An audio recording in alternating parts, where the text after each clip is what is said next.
Hi all, thank you excel world में जुड़ने के लिए। आज हमारा फोकस ऑफ द डे होगा व्यू टैब। तो हमारी लर्निंग सेम उसी तरीके से होगी जैसा हम पहले पढ़ा रहे थे।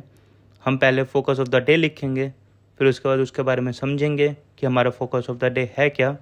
फिर हम उसके कुछ फीचर्स लिखेंगे कि क्या क्या फीचर्स हैं जो उस फोकस ऑफ द डे से अटैच्ड हैं, और उसके बारे में फिर हम फीचर्स के बारे में जानेंगे कि फीचर्स स्पेसिफिक हैं क्या इन डिटेल। और फिर उसके बारे में हम जानेंगे कि उससे उस फीचर से रिलेटेड कोई शॉर्टकट्स हैं तो वो हम समझेंगे, या उसके बारे में कोई एडिशनल पॉइंट्स हम ऐड करना चाहते हैं तो वो हम समझेंगे। तो ये हमारी लर्निंग होगी जिस पैटर्न में हम चीज़ें सीखेंगे। बाय एनी चांस अगर आपको लगता है कि हमारी लर्निंग में कोई भी शॉर्टफॉल है या हमें कोई भी तरीके से इम्प्रूव करने की ज़रूरत है तो आप उस चीज़ों को कमेंट सेक्शन में बता सकते हैं। हम अपनी चीज़ों में सुधार करेंगे और चाहेंगे कि उन चीज़ों को हम कन्वर्ट कर सकें आपके नीड के अकॉर्डिंग, कि आपको चीज़ें और ज़्यादा समझ में आए। क्योंकि हमने ये कंटेंट या ये वीडियोस हमने इसलिए बनाई है कि आप चीज़ें सीख सकें, एक्सेल सीख सकें, एसक्यूएल सीख सकें, सारी चीज़ें सीख सकें फ्री ऑफ कॉस्ट में, और ये अपने दोस्तों को भी बता सकें, और ये हम मैक्सिमम नॉलेज शेयर कर सकें हर जगह पे। तो हम समझते हैं कि व्यू टैब होता क्या है। View tab is use to view our data to see how it looks and change our view according to the needs. We have zoom function in it and can freeze our panes also from it. तो zoom tab एक तरीके से इस्तेमाल किया जाता है, view tab इस्तेमाल किया जाता है कि हमारा डाटा किस तरीके से हमें दिखेगा, और हम उसको चेंज कर सकते हैं अपने नीड के हिसाब से। कि अगर हमें चाहिए कि हमें अपना डाटा को जूम करना है तो हम जूम भी कर सकते हैं, या हम चाहते हैं कि हमारा कोई कॉलम फ्रीज हो या वो हिले ना, तो हम उसको फ्रीज भी कर सकते हैं इस टैब के थ्रू। तो वो हम समझेंगे कि किस तरीके से हम फ्रीज कर सकते हैं, जूम कर सकते हैं इन डिटेल धीरे धीरे। अब हम समझते हैं कि कौन कौन से डिफरेंट फीचर्स हैं जो इससे अटैच्ड हैं, और उसके बारे में हम जानेंगे कि वो होते क्या क्या हैं। तो पहला है sheet view. In this tab we have option which are provide given like keep, exit, now and options. तो इस टैब में हमारे पास ऑप्शन प्रोवाइड किए जाते हैं, एग्जिट, नाउ एंड ऑप्शन। तो इसके थ्रू हम उस सीट को एग्जिट कर सकते हैं और या ऑप्शंस को भी यूज़ कर सकते हैं। Through this tab we can view our sheet, so individual sheet is looking and can change as per the needs. तो हम इस टैब के थ्रू हम अपने एक इंडिविजुअल सीट को देख सकते हैं कि वो कैसा दिख रहा है, और हम उसको चेंज कर सकते हैं कि वो कैसा दिखे, उस हिसाब से हम उसको चेंज कर सकते हैं। Workbook view. In this tab we have options like normal, page breakout preview, page layout and custom view. Using this tab we can see how our entire workbook is looking and can see our workbook in different view available. इस tab में हमारे पास different options provide किए जाते हैं, जो कि हमारा है normal, page break preview, page layout, custom view. ये एक तरीके से, जैसा कि इसका नाम है वर्कबुक व्यू और पीछे वाले का नाम था सीट व्यू। तो सीट व्यू जो होता है कि स्पेसिफिक सीट को देखने के लिए इस्तेमाल किया जाता है, या उसका किस तरीके से वो दिखे वो चेंज करने के लिए होता है। तो वर्कबुक व्यू एक वर्कबुक को, पूरे वर्कबुक को चेंज करने के लिए होता है कि किस तरीके से वो दिख रहा है और किस तरीके से वो दिखे। तो इसमें ऑप्शंस हैं हमारे पास, normal, page break preview, page layout and custom view. ये ऑप्शंस के थ्रू हम देख सकते हैं कि हमारा पूरा एंटायर वर्कबुक किस तरीके से दिख रहा है, और उसको हम चेंज कर सकते हैं अपने नीड के हिसाब से। थर्ड है हमारे पास show. In this tab we have options provided by Excel are ruler, grid lines, formula bar, headings. We can use this tab and can show or hide our grid lines, formulas, bar or heading according to the needs and can adjust it. तो show tab में हमारे पास different features provide किए जाते हैं Excel के through, जो है ruler, grid lines, formula bar और हेडिंग्स। तो इस टैब के थ्रू हम अपने डाटा को हाइड कर सकते हैं या शो कर सकते हैं अपने, और फिर हम इसके थ्रू ग्रिड लाइंस भी ऐड कर सकते हैं। फिर हम अपने फॉर्मूला बार को भी हाइड कर सकते हैं या दिखा सकते हैं, छुपा सकते हैं।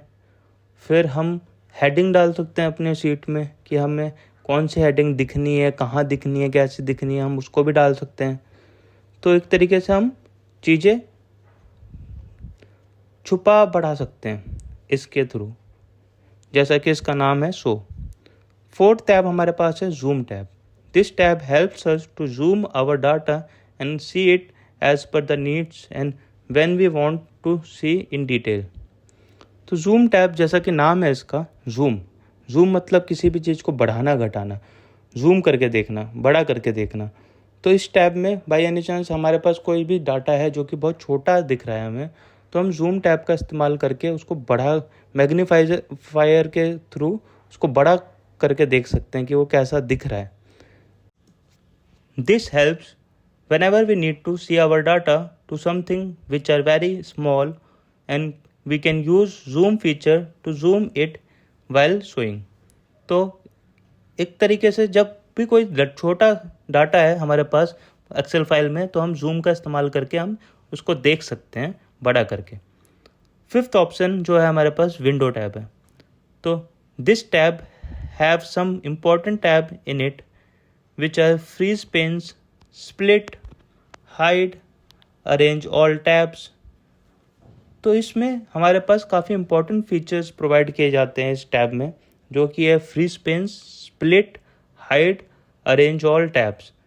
तो फ्रीज पेन्स के थ्रू हम अपने कॉलम को भी फ्रीज कर सकते हैं, रो को भी फ्रीज कर सकते हैं, जिसके थ्रू वो रो या वो कॉलम हिलेगी नहीं अपनी जगह से और बाकी सारे कॉलम हिलेंगे। तो इसके भी काफ़ी यूजेस होते हैं जो आपके डे टू डे लाइफ में जब आप इस्तेमाल करते हैं एक्सेल में, तो ये हम जानेंगे कि हम कैसे फ्रीज पेन कर सकते हैं। फिर हमारे पास ऑप्शन है स्प्लिट का, अपने हम शीट को स्प्लिट कर सकते हैं डिफरेंट भागों में। फिर हमारे पास हाइड का ऑप्शन है कि हम अपने किसी भी डाटा को या किसी भी चीज़ को हाइड कर सकते हैं। फिर हमारे पास अरेंज ऑल टैब्स का ऑप्शन है, हम अपने डिफरेंट टैब्स जो हमने क्रिएट किए हैं उसको अरेंज कर सकते हैं आगे पीछे। तो हमारे पास ये डिफरेंट ऑप्शन प्रोवाइड किए जाते हैं। Using freeze tabs panes we can freeze our first column or row, and we can freeze both row and column as per the cell selection. This helps while reviewing any data and when we want to freeze one column or row। तो जैसा कि हमने आपको बताया, freeze pen के through हम अपने first column को भी फ्रीज कर सकते हैं या हम अपने किसी रो को भी फ्रीज कर सकते हैं, जिससे कि वो अपनी जगह से हिले ना। या हम चाहें तो किसी सेल को सेलेक्ट करके हम किसी रो और कॉलम दोनों को एक साथ फ्रीज कर सकते हैं कि पहला रो भी ना हिले और दूसरा पहला कॉलम भी ना हिले। तो इसके थ्रू हम कर सकते हैं। तो वो हम देखेंगे किसी स्पेसिफिक वीडियो में कि हम फ्रीज पेन्स करते कैसे हैं।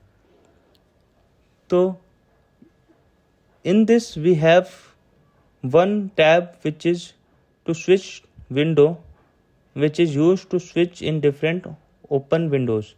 हमारे पास इसमें विंडोज़ टैब में एक स्विच विंडो का भी ऑप्शन आता है, जिसके थ्रू हम जितने भी विंडोज़ हमारे पास ओपन है उसमें हम स्विच कर सकते हैं एक एक करके उस टैब के यूज़ करके। तो ये भी एक तरीके का यूज़फुल फीचर है जो हम यूज़ कर सकते हैं विंडो फीचर्स में जो प्रोवाइड किया जाता है या दिया जाता है। अब हम जाते हैं सिक्स्थ ऑप्शन में, जो हमारा है मैक्रोज। तो मैक्रोज, जैसा कि आप नाम जानते ही हैं, मैक्रोज काफ़ी इम्पॉर्टेंट फीचर है एक्सेल का, जिसका बहुत ही ज़्यादा यूसेज है आजकल की डे टू डे लाइफ में। कि जब भी आप माइक्रोज का नाम सुनते हैं, आपको पता है कि माइक्रोज के काफ़ी फीचर्स हैं जिससे कि आप अपने चीज़ों को ऑटोमेट कर सकते हैं। कोई भी डाटा, कोई भी काम है जो कि मतलब एक ही पैटर्न में होता है, तो आप मैक्रोज का इस्तेमाल करके उसको ऑटोमेट कर सकते हैं। चाहिए कि जैसे कि आप ए और बी का सम करते हैं, तो ए और बी का एक बार सम करेंगे, आप मैक्रोज यूज़ करेंगे, तो एक तरीके से आपके पास एक मैक्रो सेव हो जाएगा। और जब आपको कोई भी नंबर का सेव करना है, जैसे 2 नंबर को का सम करना है, तो आप उस मैक्रो को रन कर देंगे उस नंबर्स में, और आपका सम दिखा देगा वो। तो इस तरीके से मैक्रो इस्तेमाल होता है। तो हम किसी स्पेसिफिक वीडियो में प्रैक्टिकल एग्जांपल के थ्रू समझेंगे कि मैक्रो होता क्या है और कैसे वो सम करता है, और किस तरीके से मैक्रो को सेव किया जाता है या क्रिएट किया जाता है, जिससे कि हमारा प्रोसेस या काम ऑटोमेट हो सकता है और जिससे कि हमारा समय बच सकता है। This is the important tab in the view tab. It helps us to automate our work or some task which is in fixed pattern, and we use macros to create some macro and then we run that macro and give the result. तो जैसे कि हमने बताया आपको, हमने वही भी वो यहाँ पे इंग्लिश में भी लिखा हुआ है कि ये बहुत इंपॉर्टेंट टैब है एक्सेल का, और इसके थ्रू कोई भी काम जो कि हमारा फिक्स पैटर्न में चलता है, जो कि जिसका कि नियम पक्का है कि ये इसी तरीके से चलेगा। जैसे कि सम होता है 2 नंबर का सम, तो हमें पता है कि किस तरीके से सम किया जाता है, एक को दूसरे नंबर में ऐड किया जाता है तो सम होता है। तो ऐसे कोई भी काम होंगे हमारे पास, तो हम उसको मैक्रोज के थ्रू ऑटोमेट कर सकते हैं, जिसके थ्रू हम जब भी उस पर मैक्रो रन करेंगे तो हमें वही स्पेसिफिक रिजल्ट देगा जैसा कि हमने मैक्रो सेव किया था पहले उसमें। Macro is very useful, vast concept, and which is widely used nowadays. We can create different macros as per the needs of our work, and can create for tasks which are repetitive in nature and are one some pattern or steps. We then apply macros to get the result from it. We will learn the macros in more detail in some specific dedicated video. तो जैसा कि हमने आपको बताया, आजकल की दुनिया में मैक्रो का बहुत इस्तेमाल है और मैक्रो बहुत तरीके से इस्तेमाल किए जाते हैं। तो मैक्रो क्यों इस्तेमाल किए जाते हैं? मैक्रोज इसलिए इस्तेमाल किए जाते हैं क्योंकि मैक्रो हमारा समय बचाते हैं, और आजकल की दुनिया में समय सबके पास कम है और सबके पास काम बहुत ज़्यादा है। तो समय सबको एक तरीके से बहुत ही इफ़ेक्टिवली यूज़ करना है, और जहाँ आपका समय ज़्यादा इस्तेमाल हो रहा है उसको आपको स्मार्टली आपको उसको कम करना है। तो मैक्रोज हमें इस चीज़ में हेल्प करता है कि जब भी हमारे पास कोई स्पेसिफिक डाटाज हैं, जैसे कि हमारे पास बहुत सारे नंबर्स हैं, तो हम उसमें फॉर्मूलाज ना लगा के हम एक बार मैक्रो इस्तेमाल करेंगे और फिर उसके बाद उस मैक्रो को रन करेंगे उस डाटा में, तो वो हमें रिजल्ट दे देगा जो कि हमने मैक्रो सेव किया हुआ था। तो मैक्रो पैटर्न को रिकॉर्ड करता है, ना कि एक नंबर्स को। तो ये हमारा सब कुछ था जो हम व्यू टैब के बारे में बताने चाहते थे। अगर आपको ये वीडियो अच्छी लगे हो तो आप अपने फ्रेंड्स के साथ शेयर करिए और हमारा चैनल सब्सक्राइब करिए, और ऐसे ही वीडियोज़ को देखते रहिए और सीखते रहिए एक्सेल। Thank you, bye.